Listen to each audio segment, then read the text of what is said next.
informasi yang kita dapat hari ini ya. Satu lagi Ustaz ya, kita coba simak liputan terkait dengan wisata alam yang berikut ini. Ada sebuah sungai yang berhulu dari Gunung Merapi di Magelang, Jawa Tengah, dijadikan tempat wisata yang indah dan menarik. Lokasi sungai yang memiliki lebar sekitar 80 meter itu juga diberi getek atau perahu yang dibuat dari bambu. Belakangan, wisata yang diberi nama Getek Progo itu diburu para wisatawan yang penasaran ingin menaiki getek sembari melihat penjala ikan. Kita simak yuk.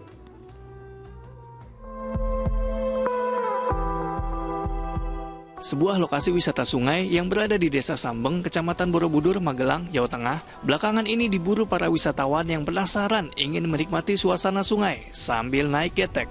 Tunggu dulu, sebelum masuk ke Sungai Progo, para wisatawan disambut dan diajak untuk berpetualang secara off-road dengan berkeliling perbukitan menoreh.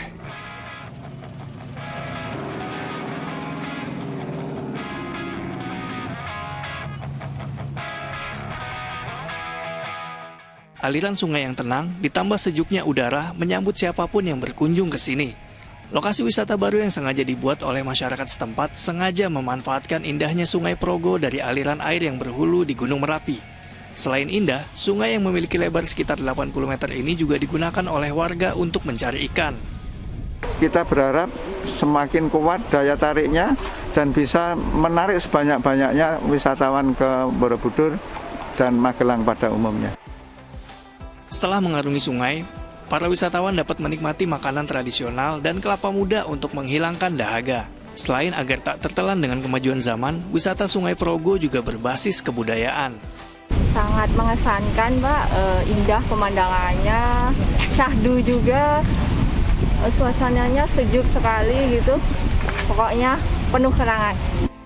Untuk paket wisata di Sungai Progo dengan menaiki getek, cukup merogoh kocek Rp15 saja per orangnya.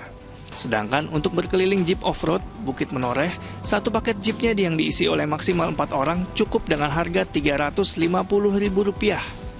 Wahyu Diono melaporkan dari Magelang, Jawa Tengah. Ustaz, ini kan kita diajarkan bukan cuma hablum minallah, hablum minannas, tapi juga hablum minal alam. Apakah ini salah satunya Ustaz, bertadabur alam? Iya, betul. Saya ngelihat tadi itu jadi kepengen ke sana. Sejuk, berarti sejuk Ustaz ya? Nggak, betul.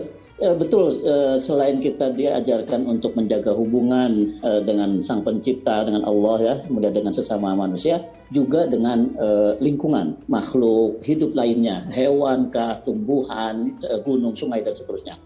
Dan ini dikaitkan, kalau dalam Islam ya, ini dikaitkan dengan akidah, dengan keimanan. Artinya ketika kita menghayati keindahan alam dan seterusnya itu sedikit atau banyak seharusnya bisa menggugah kita terhadap keagungan dan kebesaran Allah Subhanahu wa taala.